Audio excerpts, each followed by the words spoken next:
Choi Jun-hyuk made it to the gate before his legs gave out.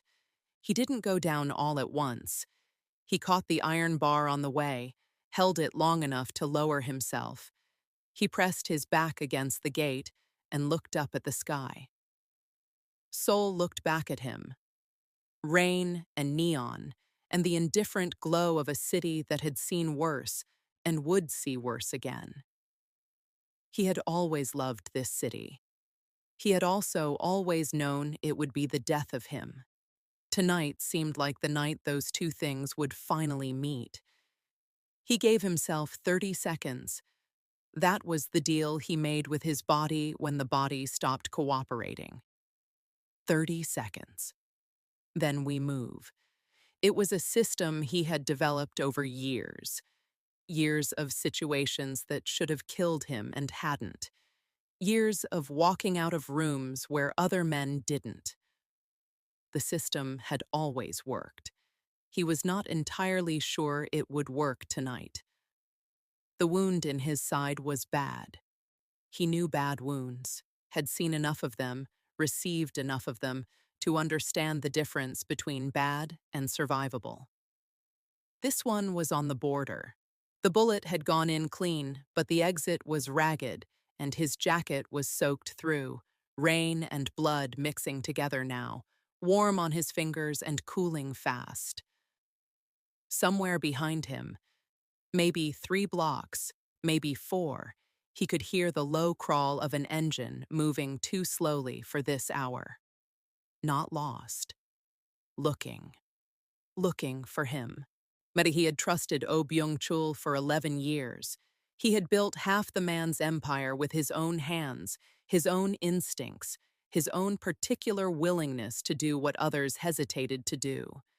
He had made the Black Dragon Council untouchable. And tonight, in the back of a car on the way to what he had been told was a council dinner, 2 of Byung-chul's men had shot him once through the side and pushed him out onto the Mapo Bridge while the Han River waited below. He had not fallen into the river. The pedestrian railing had caught him. He had grabbed it on the way over. Pure reflex, the kind of muscle memory that 11 years of surviving had burned into him below the level of conscious thought. He had hung there for a moment above the black water, decided against it, and pulled himself back over onto the bridge path. Then he had walked. 1 block, then another, until the walking became something closer to falling forward. And the gate had been there, and he had let himself use it. He was beginning to think he should have taken the river. 20 seconds. He needed to move, needed to find somewhere dark and small and quiet enough to think. His phone was gone, taken before they put him in the car, because Byung-chul was thorough, always thorough. It was what Jun-hyuk had always admired about the man. So no phone, no weapon. A bullet in him and a neighborhood full of Byung-chul's eyes. Seong-min would be looking for him, or if Seong-min was still alive. That was the question he couldn't answer from here, whether Byung-chul had been thorough enough to move on his lieutenant before moving on him. He had to assume not. He had to assume Seong-min was out there somewhere, doing what Seong-min always did, watching, waiting, moving quietly toward the problem. 10 seconds. He closed his eyes. Just for a moment. The rain fell on his face and he let it, because there was something clarifying about the cold, and he needed clarity more than he needed anything else right now. When he opened them, there was a little girl standing in the doorway across the alley, staring directly at him. She couldn't have been more than 10. Small, mixed, something Korean in the architecture of her face, something else entirely in the warmth of her skin and the fullness of her features. Big, dark eyes that held absolutely no fear. She was wearing an oversized university sweatshirt and socks so large they bunched at her ankles, and she was holding the door open with one hand while the Seoul rain fell 2 feet in front of her. And she was looking at him the way a person looks at a problem they are deciding whether or not to solve. She looked at his hand pressed to his side. She looked at the dark puddle forming beneath him in the rain. She looked back up at his face. "Can you walk?" she asked. Quiet. Matter of fact. The accent in her Korean was faint, there, but not heavy, the Korean of someone raised inside it. Junhyuk stared at her. "Go inside," he said. His voice came out rougher than he intended. "Go inside and lock your door." She didn't move. "My mom is a nurse," she said, as if this settled something. Then, with a gravity that seemed too large for her small frame, "You don't have to be scared. I'll hide you in my room." He almost said no. He was a dangerous man in a dangerous situation, and the correct and decent thing was to send this child back inside and drag himself somewhere else to handle his own problems. He knew this. He was aware of it completely. He also knew the sound of that engine was getting closer. He took the child's offer. She was extraordinary at moving him quietly. She seemed to understand instinctively that silence was the priority, that every scrape of his shoe on the tile, in every catch of his breath against the pane, was a risk. She cleared the path from the back door to her bedroom with quick, efficient movements, tucking a chair aside, catching a glass before it could wobble off the edge of the counter. Her small hands were steady on his arm as she guided him down the narrow hallway, adjusting her pace to his without being told, slowing when he slowed, stopping when he needed to stop, never once making him feel like a burden she had not chosen. And her room was small and warm, a child's room, but not a careless one. Bookshelves organized with the seriousness of someone who used them regularly. A desk with homework laid out in neat stacks, drawings pinned to the wall alongside a Korean periodic table, and what appeared to be a hand-drawn map of the Han River. The map had notes on it in 2 languages, small and precise, marking things that mattered. The bridge where you could see all the way to Yeouido, the spot where the herons gathered at dawn, a small red star by a noodle shop on the south bank with the word Halmioni written beside it. Grandmother. Beside the bed, on the nightstand, a photograph of a man. He had a good face. Jun Hyuk looked away from it. "Sit," she said, pointing at the floor beside the bed. He sat. The relief was embarrassing and enormous, and he kept his face still so she wouldn't see either. She disappeared and returned in under a minute with a first aid kit that was, he noticed, far better stocked than any child's first aid kit had a right to be. Proper gauze, medical tape, antiseptic, a pair of small scissors. She set it all out on the floor in front of her, with the methodical arrangement of someone who had been taught that preparation was the first act of competence. And then she knelt and began working with a focus that made him feel, absurdly, like he was somewhere professional. Her small hands moved with confidence that had no performance in it. She simply worked. When the antiseptic hit the wound, he went rigid from his jaw to his feet, and she said, without looking up, in the same flat tone she had used since the alley, "I know. Don't make a sound." And he almost laughed despite everything. "How old are you?" he asked. 10, she said. "Stop moving." He stopped moving. He was, he realized, doing what she said. A 10-year-old girl in oversized socks was giving him instructions, and he was following them. And under the circumstances, this was not even the strangest thing that had happened tonight. She worked in silence for several minutes. Outside, the rain intensified. The particular sound of Seoul rain, heavier than it looked, the kind that filled the Han by morning. Somewhere in the alley, the engine he had been running from rolled slowly past. Its headlights swept a bar of pale light beneath the curtains and crossed the wall above them. He watched her hands pause, just for a second, barely perceptible, the only sign she gave, and then continue.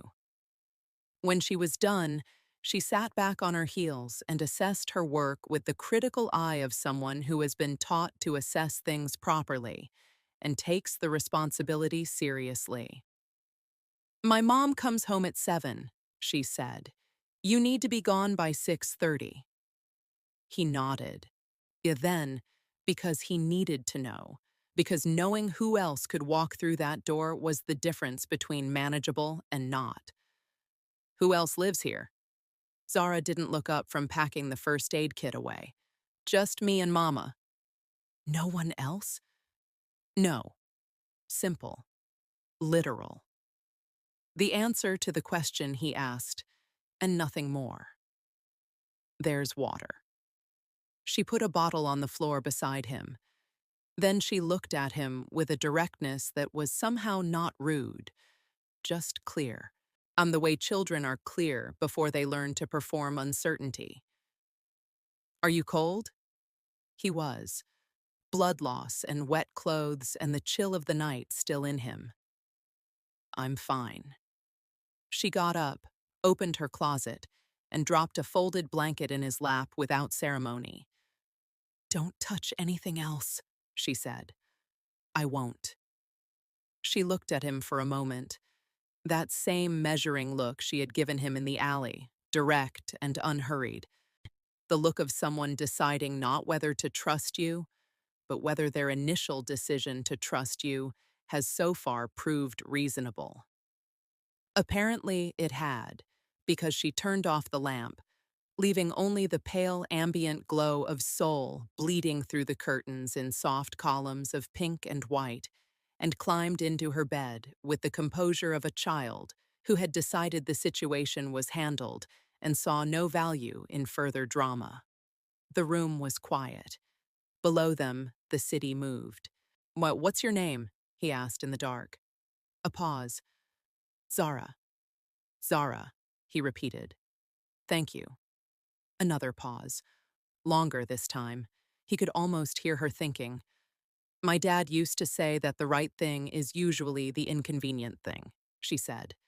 Then after a moment, "Go to sleep." He leaned his head back against the side of her bed and looked at the ceiling and listened to Seoul breathe outside the window and thought about a man with kind eyes in a photograph. A man who had apparently raised this small, extraordinary person and then left too soon, and Jun Hyuk felt, in the specific silence of someone else's child sleeping 3 feet above his head, the particular weight of a life that had been built entirely in the wrong direction. He did not sleep at all. Dawn came slow and gray over Mapo-gu, the Han River swallowed in morning mist, the convenience store at the end of the alley pulling its shutters up with a sound like a slow exhale. And Jun Hyuk had made it to the window by 5 a.m. He stood to the side of it, never directly in front, never silhouetted, and watched the alley below. Quiet. A delivery scooter. A grandmother with a shopping bag moving at the pace of someone who owned the morning. He should leave. He knew he should leave. The girl had patched him well enough to move, and moving was what he did, had always done. Keep moving. Don't attach. Don't linger. Every instinct he had was pointed toward the door. But there was something wrong about the street. He couldn't name it precisely. Just a quality of wrongness. A car parked 2 buildings down that hadn't been there at midnight. A stillness in the alley that felt less like emptiness and more like held breath. Byung-chul was thorough. He had always been thorough. Junhyuk stepped back from the window and sat down. At 6:47 a.m., he heard the front door. He was on his feet before the sound finished registering, back pressed to the wall beside the bedroom door, breathing controlled, eyes on the hallway strip of light beneath the door. He heard the particular quiet of someone trying not to wake a sleeping child.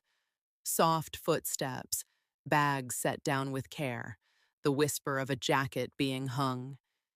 Then the bright, warm sound of a woman's voice carrying through the apartment walls, speaking to herself in Korean with an accent that was not Korean, saying something about the price of convenience store kimbap.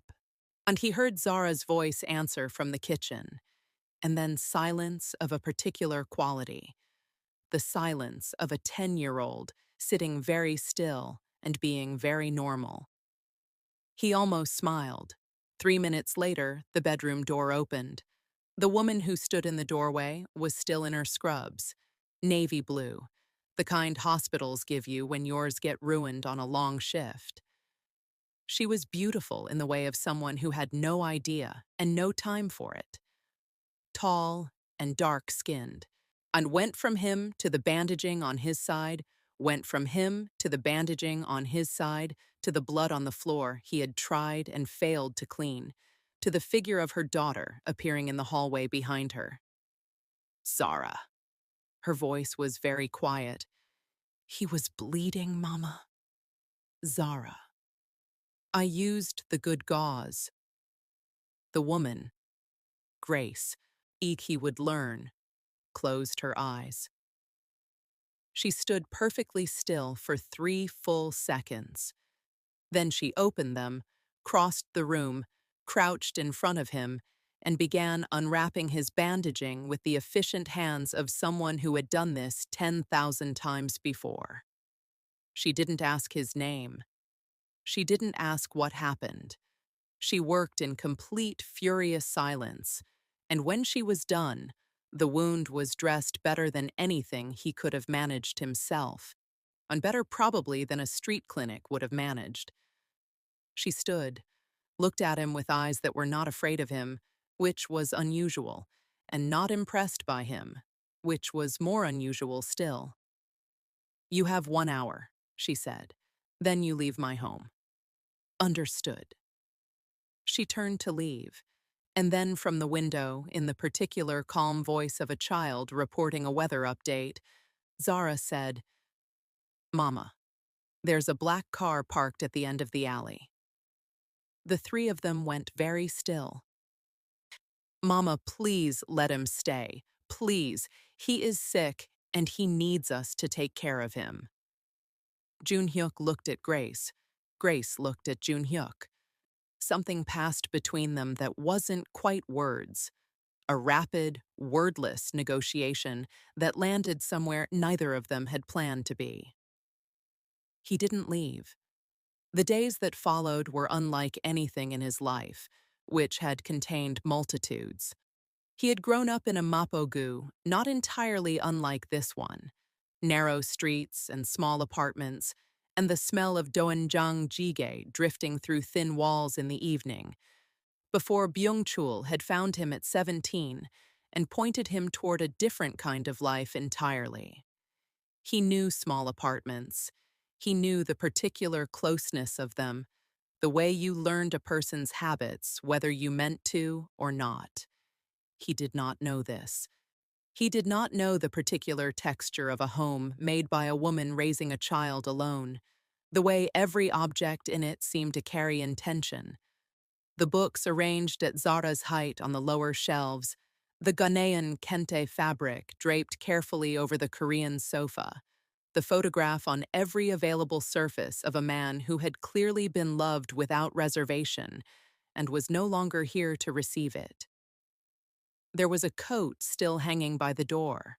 A man's coat, dark wool, on the kind a person wears for years until it fits them like a second skin. 8 months, Zara had said. And still the coat hung there, because some absences you are not ready to fully close the door on. Grace gave him the living room floor with a blanket and a pillow, and an expression that communicated clearly she had not made peace with the arrangement, only accepted its temporary necessity. She fed him because, she said once, in not looking at him while she set a bowl of rice down at the coffee table, she had been raised in a house where you fed the people under your roof regardless of the circumstances that put them there. This was not hospitality, she clarified. This was principle. He ate without comment and thanked her each time, and she received his thanks the way you receive something you didn't ask for and aren't sure where to put. With a brief nod that acknowledged it without encouraging further conversation, he stayed out of her way. He did not move through the apartment uninvited, did not occupy space beyond what was necessary, did not ask questions about the coat by the door or the man in the photographs. He had lived by instinct for so long that he trusted it in this unfamiliar territory too. The instinct that said this woman's privacy was not his to breach, that the careful order she had built in this small apartment was something she had constructed at considerable cost, and he should be careful not to disturb it. She noticed. He knew she noticed because she was the kind of person who noticed everything and adjusted accordingly. She said nothing about it. But the second evening, she set his bowl on the actual table instead of the coffee table, and pulled out a chair and went back to the kitchen without a word. And he understood this as the particular language of a person who communicates through action and gesture rather than statement. Zara had no such complications. She arrived at his floor space on the second morning with her history textbook and sat cross-legged across from him with the air of someone settling into a long appointment she had been looking forward to. Korean history, she said, opening to a dog-eared page about the Joseon dynasty. I have a test on Thursday, and my teacher explains it like it's boring, and it's making me think it's boring, and I don't think it's actually boring. It's not boring, he said. Good. She pushed the book toward him. Explain the tributary system. Start from why it actually mattered, not just what it was. He spent 40 minutes explaining it, and she asked questions that were sharper than the ones he had been asked by grown men in boardrooms, not just absorbing the information, but interrogating it, pushing on the parts that didn't immediately make sense, circling back to earlier points when something new contradicted them, asking not just what happened, but why people chose what they chose and what they were afraid of when they chose it. By the end, she had filled 2 pages of notes in handwriting that mixed Korean and English in the casual bilingual shorthand of a child who thought in both languages simultaneously and saw no reason to keep them separate. She came back the next morning with questions about the Japanese occupation, and the morning after that with something different entirely. She set the compass on the floor between them. He looked at it without touching it. The worn brass, the scratched glass face, and Zara spoke in her own time, and at her own Zara spoke in her own time, and at her own pace, and the best thing to do was give her the space to do it. He carried it everywhere. He said it was because he had terrible direction sense, and the compass never lied to him. Talk to him sometimes. When Mama's asleep, talk to him sometimes. When Mama's asleep, I know it's just a compass, but it was his, so it feels like something of him is still held inside it, like the metal remembers his hands. Junhyuk looked at the compass and thought about what it meant to carry something small and heavy and essential. Something that kept you oriented when everything else had shifted past recognition. He had not had anything like that in a very long time. He was not sure he had ever had anything like that. Did you hurt people? She asked then, without transition, without emotional loading. Just a question from someone who wanted a direct answer and had decided he was the kind of person who would give one. He met her eyes. Yes. Are you going to hurt us? No. She looked at him for a long moment with those eyes that were her father's eyes from the photograph. Eyes that could hold something complicated without flinching from it. Then she picked up the compass, turned it once in her fingers, and set it back down between them. Okay, she said simply, and opened the history book to a new page. The second night, he found Grace at the window. He had woken past midnight. Old habits, light sleeper, on the particular hypervigilance of a man whose survival had depended for 11 years on never fully resting. The apartment was dark, except for the ambient light of Seoul bleeding through the windows, painting the room in the city's palette of sodium orange and neon and the cold white of the bridge lights. Grace was standing at the living room window in a gray robe, her hands wrapped around a mug, looking out at the Han River in the distance. She had the expression of someone who is not looking at anything outside, but deep into the interior of their own thoughts. She heard him when he was still several feet away. She was always aware of what moved near her. He had noticed this. And when she did, she didn't startle. She glanced at him and looked back at the river, acknowledging him without demanding anything from the moment. He stood beside her. Seoul at night was something worth looking at, and he had always known this even before he could articulate why. The way the city's light reflected off the Han in long ribbons of red and white and gold. The bridges standing above the water like they were holding something together that would otherwise drift apart.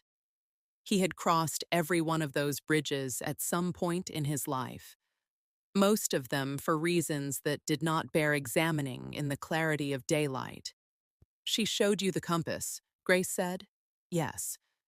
She hasn't shown anyone else. Grace held the mug with both hands, eyes on the water. Not even me. I've seen her take it out at night when she thinks I'm not watching. She holds it, and she talks. A brief silence. To him. I think that's the right thing, he said. To let her. She looked at him sideways, just briefly, the look of someone taking a quiet measurement. Then she looked back at the water. How did you end up here? She asked. She might have meant Seoul. He understood she meant something that went much further down than that. Wrong choices, he said. Made over a long time. Were they made for you or by you? He looked at her properly then. The question landed somewhere precise, not because it was accusatory, but because it so completely was not. She was asking it the way a person asks when they genuinely want to understand, and it bypassed every defense he had, because it had not arrived in any shape he knew how to deflect. He thought about 17-year-old Choi Jun-hyuk, angry and directionless, and too proud to show either in a city that moved at a pace that left people like him behind. He thought about Oh Byung-chul arriving with his careful voice and his patient eyes, and his offer of direction when direction was the one thing the boy had been starving for. And then the 100 choices between that moment and this window, and how many of them had felt like genuine choices in the moment, and how many had simply been the only road he could see from where he was standing. Both, he said. I think both is the honest answer. She nodded once, slowly, as if this was the answer she had expected, and the fact that he had given it honestly was itself a kind of data. My husband used to say that most people who end up lost got their one reasonable decision at a time, she said quietly. He was Korean. Grew up here, in Seoul, but spent years abroad, Accra, London, never quite feeling like any of those places fully claimed him. And then he came back and he said, "This city understands what it means to be rebuilt from something broken." He felt it in the streets, in the way it refused to stay the version of itself that history had decided for it. She paused. He said coming home was the only decision he ever made that felt completely right. And you followed him here. I followed him. No qualification, no hesitation. Because when someone loves a place that thoroughly, you want to see what they see in it. And then I saw it. She was quiet for a moment. And then he got sick. And I had a decision to make about whether Seoul was mine or whether I had only ever been borrowing it from him. And? She looked at the river for a long time before she answered. At the lights on the water and the bridges and the city that never fully surrendered to darkness. Zara was born here, she said finally. She belongs to it completely. She moves through it like it made her, like it was waiting for her specifically. So I decided that made it mine too. A pause. Through her, and also, over time, for myself. I've earned it by now, I think. 8 months of earning it alone. The mug steamed between her hands. The river glimmered in the distance, unhurried and enormous, the way it had moved before either of them arrived, and would move long after. He would have been so proud of her, Grace said, very quietly, and the words cost her something. He could hear it in the slight change in her voice, the careful way she held her breath before and after. He would have been beside himself every single day just watching her exist. Jun Hyuk looked at the photograph on the shelf, visible even in the dark, the man with the kind eyes who had chosen a city because it felt like all of him at once. He sounds like someone worth grieving, he said. Grace was quiet for a moment. Then she said, very softly, "Yes, he was." And she straightened her shoulders slightly, the physical gesture of someone putting something carefully back in its place. And she carried her mug to the kitchen and disappeared down the hall. He stayed at the window until the first pale gray of morning arrived over the city. This story is inspired by the kind of love that finds you when you're not looking for it, and the children who see it before the adults do. If you're enjoying it, leave a comment below and tell me what you think is going to happen next. The fourth day, they came. Jun Hyuk knew before he heard anything.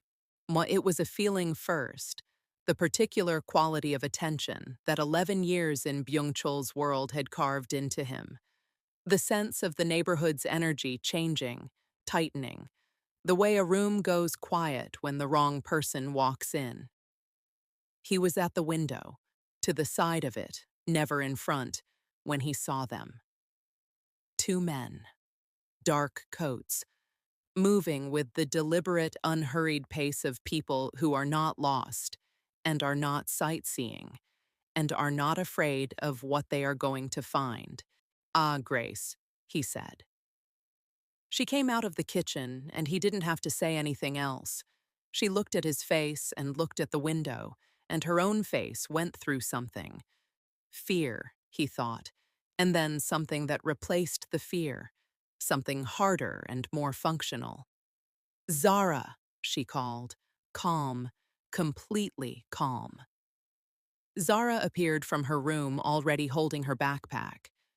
"Mrs. Cho across the hall," Grace said. "Take your homework. Don't come back until I knock 3 times." Zara looked at Jun Hyuk. He gave her a single nod.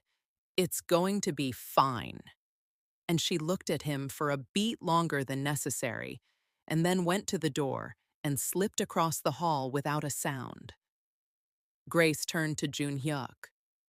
"Tell me what to do," she said. "Be exactly who you are," he said. "Tired nurse, wrong door, you know nothing." She straightened her robe, pushed her hair back. By the time the knock came, she had already crossed to the door, and she opened it with the expression of a woman who has been woken from the only sleep she has had in 36 hours. They were good. Byung-chul's men were always good. Chosen for competence, trained for patience, not the type to be easily read or easily intimidated. The taller one did the talking. He was polite, apologetic even. They were looking for someone, he said. A man. And had she seen anyone unusual in the building last night? Grace frowned. The frown was perfect, confused, slightly irritated, the expression of someone whose primary concern is getting back to bed. Her Korean came out accented and certain, and she said she had been at the hospital until 6 in the morning and had seen nothing and heard nothing, and was fairly sure her neighbors had seen nothing either, because this was a quiet building and they kept to themselves. And was everything all right? The taller man thanked her. His partner's eyes moved through the apartment, quick, professional, touching each corner and returning to the hallway. Jun Hyuk was behind the bathroom door, which was open at an angle that made the space behind it invisible from the entrance. He could see a sliver of the front door. He watched the partner's eyes move. The taller man began to step back. And then the partner's eyes stopped. The bathroom floor. Jun Hyuk had cleaned it. He had been careful. But careful in the dark with limited mobility was not the same as clean. And there was something. A shadow of a stain. A discoloration on the grout that a trained eye would not let go. The partner put his hand on the door before Grace could close it. Grace's phone rang. The phone she had tucked into her robe pocket before answering the door, the one whose number Zara knew by heart, the one Jun Hyuk had clocked the moment Grace picked it up and understood immediately what it meant. Zara was watching from across the hall. Zara had a way out if she needed to call it. One ring. And then Zara's voice, very small and very clear, said one word through the speaker. Dwi. Behind you. What happened next happened fast. Jun Hyuk was already moving before the word finished, through the bathroom door, across the hallway, decovering the distance between himself and the partner. In the 3 seconds it took the man to register that the dynamic had changed. Grace dropped to the side without being told, which was, he would think about this later, extraordinary. The taller man reached into his coat and found that Jun Hyuk's hand was already there. It was messy. It was fast. There was a sound from the stairwell, and then Ryu Seong-min came through the building's rear entrance with 2 men behind him. And Jun Hyuk felt something loosen in his chest that had been wound tight since the bridge. He had been right. Seong-min was alive. Seong-min had been out there watching, tracking him through the neighborhood for days, waiting for the moment that needed him. It was over in under 2 minutes. The building went quiet again. The rain, which had begun again sometime during all of this, continued without interruption. Jun Hyuk stood in the hallway. He was bleeding again. The exertion had opened the wound, and Grace's careful bandaging had not survived the last 2 minutes. He pressed his hand to his side and looked at the ceiling and breathed. From across the hall came 3 slow knocks. The door opened. Zara came out. She looked at the hallway. She looked at Jun Hyuk. She looked at Seong-min. Na, who had the self-awareness to look slightly ashamed of the state of things. Then she looked at Jun Hyuk with the expression of someone whose assessment has been confirmed. "I told you we'd be fine," she said. "You just made it through the most intense part of this story. If you're still here, you already know this one is different. And subscribe so you're there for every story we tell. And drop a comment below. Did you see that ending coming?" Oh Byung-chul's operation did not survive the night. Seong-min had been busy in the weeks since the bridge, quietly, methodically, with the patient precision that had always made him invaluable, building a case that he had taken to the right people at the right moment. The arrest of 2 enforcers in a residential Mapo-gu apartment building was the thread that, once pulled, unraveled everything attached to it. The Black Dragon Council fractured within 48 hours. Old alliances that had seemed permanent dissolved overnight because alliances built on fear rather than loyalty have no structural integrity once the source of the fear is removed. Men who had spent years believing themselves untouchable discovered that untouchable was a condition entirely dependent on the man standing at the top, and the man at the top was being walked into a building downtown in handcuffs with camera flashes going off around him like a storm. Jun Hyuk was not a free man. He understood this. There were conversations to be had, arrangements to be negotiated, a version of accountability that he owed to people he had wronged and people he had never met, and the general architecture of a life that had been built in the wrong direction for too long. Seong-min was managing it, carefully, yet with the same methodical patience he brought to everything. And it was going to take time, months, possibly longer. There would be days that felt like the walls closing in, and days that felt like air.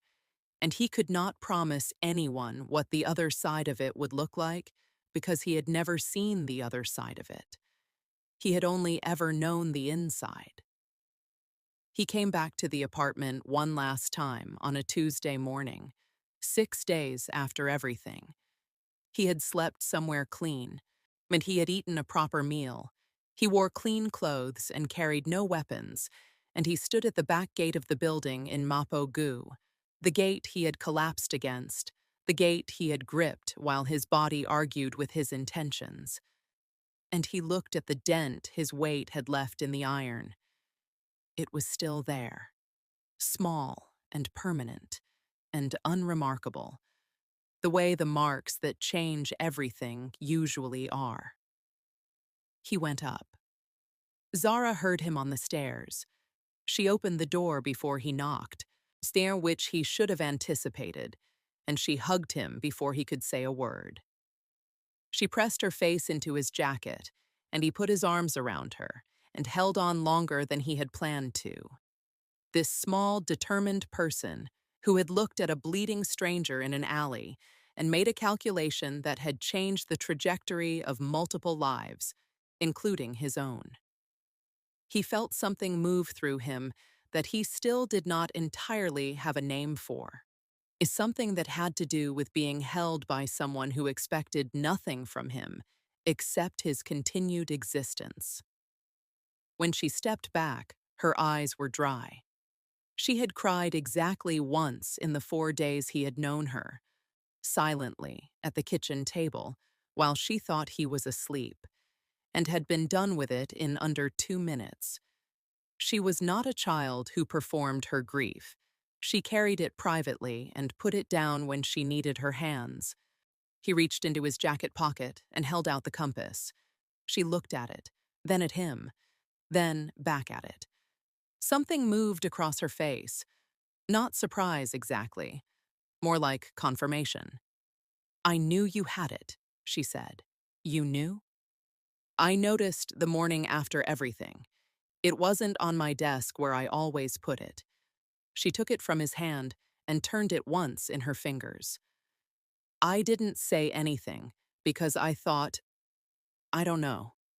I thought maybe you needed it more than I did right then. He looked at her for a moment. 10 years old. She had known for 6 days and said nothing. You left it on the floor between us the morning before the men came, he said. I must have picked it up during the chaos afterward without thinking. I didn't even realize I had it until I was already gone. I was going to send it back through Seongmin and then… He stopped. I kept it. Something moved through her expression. A child's understanding, which was sometimes more complete than any adult's. Did it help? She asked. He thought about the compass in his pocket over the last 6 days, about reaching for it in the dark of unfamiliar rooms and finding north in it, or something like north, a fixed point when everything else was in motion. Yes, he said honestly. She looked at it in his hand for a long moment.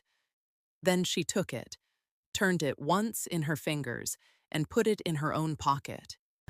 You can borrow it again sometime, she said, with the generosity of someone who has decided this is their gift to give. I'd like that, he said. She nodded, satisfied, and went to find her shoes, leaving him standing in the hallway of the apartment that smelled like barley tea and someone else's life, with the morning light coming through the kitchen window in long, flat pieces. Grace was at the stove. He stood in the doorway for a moment, watching her. She was in her scrubs. She had a shift in 3 hours. He had heard Zara mention it from across the hall. And she was making tea with her back to him. And there was something about the specific set of her shoulders that told him she had heard him on the stairs too, and had chosen to be doing something with her hands when he arrived. Because Grace Kim was a person who faced difficult things from a position of activity rather than stillness. He walked into the kitchen and stood across from her, and when she turned around, her face was composed, and her eyes were the same as they had always been, clear and direct, and not afraid of him, and not performing anything in either direction. I don't know how to be a person, he said, a regular one. I don't know what that looks like from the inside. She looked at him without speaking for a moment. I mean, I have never lived a life that looks like any of this, he continued. And it cost him something to say it plainly, to not dress it up or deflect it. Like morning tea and homework, and someone who comes home at 7 and a child who talks to a compass. I don't know how to be someone that people… He stopped. He tried again. I don't know if I'm capable of being the kind of man who deserves to be in a room like this. The kettle began to whistle, and Grace turned and took it off the heat and poured 2 cups and put one in front of him and held the other with both hands and looked at him across the small kitchen. I don't think I'd know what to do with a regular person, she said quietly. The corner of his mouth moved despite him. I have things to handle, he said. Seong-min is working on it. It's going to take time, months, and I can't tell you what the other end of it looks like because I genuinely don't know. I know. I'm not asking you to wait. She held his gaze with those eyes that could hold complicated things without flinching. The city moved outside the window. The Han River somewhere beyond the rooftops, dark and patient and enormous, the way it always was. I know that too, she said. He looked at her for a long moment. She looked back. Between them, the tea steamed in the cool morning air, and neither of them moved, and neither of them needed to, because some things that are true don't require action to confirm them. He left 10 minutes later. He did not look back at the building when he reached the street, because he understood that if he looked back, he would find it harder to go. And going was what needed to happen first. He walked toward the Han River with his hands in his pockets, and the morning light coming sideways through the buildings in long amber corridors. And he thought about a compass that remembered its owner's hands, and a child who had made a decision in an alley and never questioned it once, and a woman who had followed love to a city and learned to make the city her own. Behind him, in the kitchen window on the fourth floor, two figures stood side by side watching the street below. Oh, he didn't see it, but Zara saw him reach the corner and stop, and stand there for a moment in the morning light, and then turn and disappear into Seoul. She reached up and took her mother's hand. Grace looked down at her. "He'll come back," Zara said, with the same certainty she brought to everything that she had decided was true. Grace said nothing, but she stayed at the window for a long time, looking at the corner where he had been, and the morning that continued past it, and in the city that had always known how to hold things until it was time to return them. Spring came to Seoul the way it always did, suddenly, and then all at once. The cherry blossoms along the Han River path appeared overnight, as if the city had made a private agreement with the season and was only now letting everyone else in on it. The path filled with people the way it filled every spring, couples and families, and elderly men doing their slow, deliberate walks, and children running at the pigeons that had claimed the riverbank as their permanent and non-negotiable residence. Vendors lined the edges selling roasted nuts and hotteok and teokbokki, the smells of it threading through the cool river air and the faint sweetness of the blossoms drifting down from the trees above. Grace and Zara walked the path on Sunday mornings. It was a routine they had built deliberately in the weeks after everything, assembled with intention, in the kind of structure you construct when the old structures have been altered beyond recognition, and you need something new to walk toward. They brought barley tea in a thermos and shared it at the bench by the second bridge, the one where you could see the full reach of the river on clear days. Zara brought the compass. She had taken to carrying it openly now, the way her father had, turning it in her fingers as they walked without looking at it, and the way you handle something that has become part of your body's vocabulary. She had passed her history test with the highest mark in the class. She had written a note in the margin of the returned paper that said simply, "The tributary system is actually not boring." Her teacher had written back, "I agree. Tell me more." On the fourth Sunday in March, 3 months and 11 days after a man had collapsed against their back gate in the rain, Zara ran ahead to the pigeons. Grace walked with her hands around the thermos and watched her daughter move. This child, who was entirely and completely herself, who had inherited her father's capacity for uncomplicated, decisive action, and her mother's capacity for reading a room before anyone else had finished looking around. The compass flashed brass in the morning light as Zara turned it in her fingers, gesturing at the pigeons like a small professor making an important point. Grace was watching her and thinking about nothing in particular. The specific pleasant emptiness of a mind that has been worried for a long time and has, for this moment, been given permission to simply rest. When she heard footsteps fall into pace beside her. Not behind her. Beside her. Close enough to be intentional. Far enough to leave her room to choose.